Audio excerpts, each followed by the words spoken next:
Inspector General sent lost Strzock page text messages back to DOJ after they were recovered. But the difference here is the DOJ is refusing to turn them over to Congress. Inspector General sent lost Strzock page text messages back to the DOJ after they were recovered by Jim Hoff, thegatewaypundit.com. Social media was set ablaze in late January after new Strzock page text messages were released to the public.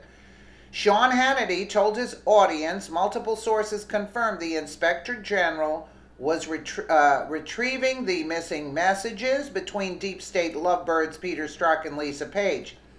As the Gateway Pundit's Christina Layla reported at the time, the timeline of the missing text messages is highly suspicious. They begin on December 14, 2016 and go through May 17, 2017, which is the same day Robert Mueller was appointed as special counsel. Imagine what the missing text messages say about the Trump transition period, Russia dossier, quote, secret society, and moments leading up to Mueller's appointment. But the recovered text messages were never turned over to Congress as requested. The DOJ Inspector General instead turned them over to the Department of Justice, and the DOJ is refusing to turn them over to Congress. Investigative reporter Cheryl Atkinson told Fox and Friends on Wednesday that the Inspector General recovered the missing text messages and turned them over to the Department of Justice. And once again, Attorney General Jeff Sessions is AWOL. Cheryl Atkinson, it makes me wonder what is in the 5 months of text messages. We don't have that, by the way. The Department of Justice Inspector General has recovered and yet has not turned over to Congress. For some reason, he is sending those messages back to the Department of Justice and said to Congress, you can get those messages through the Department of Justice. Talk about obstruction, right?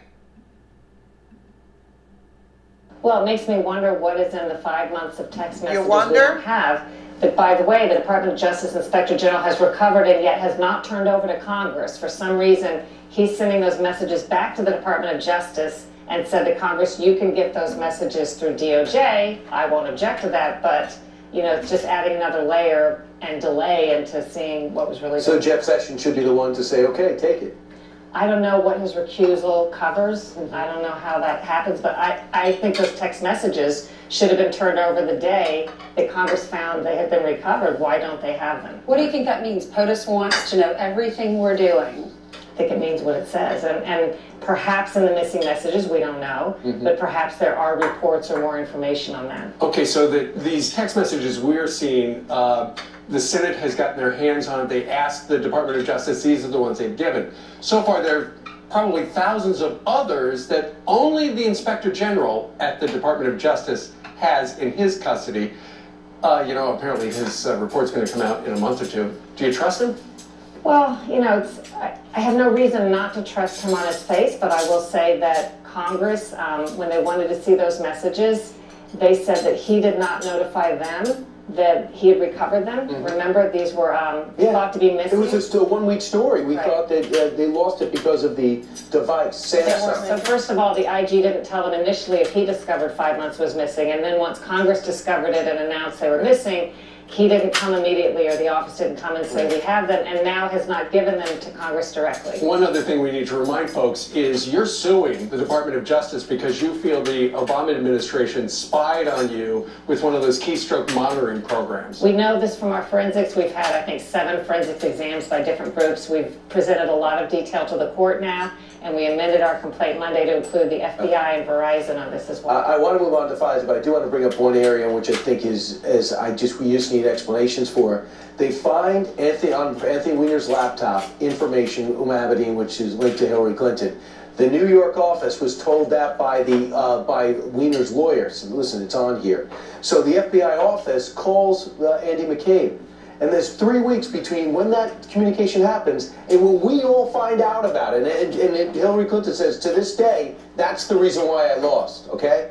What happened in those 3 weeks? Did James Comey know and hold it, or was James Comey kept from that information by Andy McCabe? I think those are great questions that have to be asked. I'm not sure people understand Congress has an oversight role. They are equal to the executive branch and the judiciary in terms of that, and they are supposed to have this information as necessary in a timely basis and not be obstructed. And the reason I mentioned your lawsuit against the Department of Justice is you're saying that the federal government spied on you. The question is, did they go to the FISA court? Did they do all of that? And you've written a great op-ed over at thehill.com talking about, did the FBI violate the Woods procedures in getting, in vetting the FISA claims. Explain, first of all, what Woods procedures are. Let me just say why this applies in the big picture to what happened to me and other people that haven't been revealed yet. The surveillance abuses that we are now seeing are tied into, I think, a pattern of 10 to 20 years of bad actors in the intelligence community that I've been told by sources have been presenting bad evidence to the FISA court, but it's never seen, so we don't know that.